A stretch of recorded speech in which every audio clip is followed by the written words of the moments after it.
Samantala, oras natin 11:20 na ng umaga. Ayan mga kapitbahay, sa pagkakataong ito, i-welcome na po natin ang isa po sa kakwentuhan natin for today. Siya po si Sir Kenneth Tagilaso. Isa po siyang individual na passionate tungkol po sa outdoors, gayon din po sa community work. Sa katunayan, may mga proyekto po siya para po magbigay kasiyahan sa iba. Yan po ang ating aalamin at i-welcome na po natin si Sir Kenneth. Good morning po, Sir Kenneth. At welcome po sa aming programa. Good morning mga kapitbahay. Good morning Nadine. Good morning Julie. Hi. Hello po. Kumusta Hello, sir. po? Kumusta po kayo? Mabuti naman. Ay, mabuti po. Maraming salamat sa pag-imbita nyo sa amin dito sa programa mo.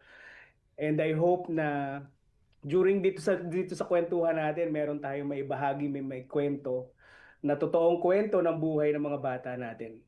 Well, the pleasure is ours. Maraming Kenneth, salamat. gusto naming malaman muna kung paano ka na-involved sa community service and how were you able to, buuin itong inyong grupo. Kenneth?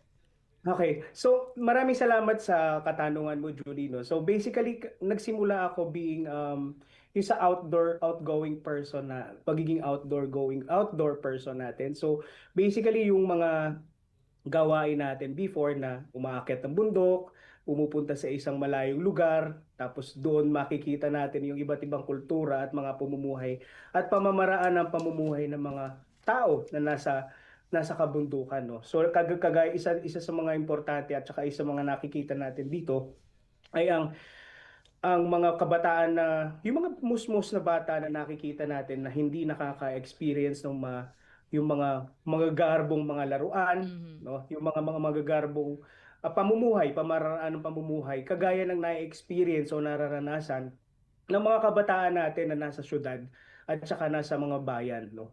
So, na-inspire kami nung isang beses na nagkaroon kami ng isang climb dun sa isang bundok diyan sa somewhere in Benguet, na nakita ko yung isang bata na naglalaro ng isang, alam mo yung truck-truckan. Kaya tinawag namin siyang Project Truck-Truckan is because yung bata na gumawa ng kanyang sariling truck gamit yung mga recycled materials kagaya ng tansan o yung mga cover ng mga PET bottles, ginawa nilang gulong yun. Tapos gumawa sila ng parang tabla. Alam mo yung flatboard na pinagpatsi-patsi nila, tapos ginawa nilang truck, tinalian, hinila, nilaro. At yung simpleng bagay na yun ay napakalaking, alam mo yun, napakalaking kasiyahan na para sa mga kabataan, kagaya ng mga yan.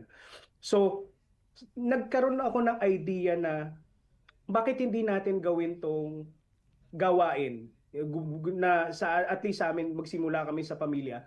Magsimula kami na magbahagi kami ng mga laruan na hindi naman nagagamit at sinuportahan happily.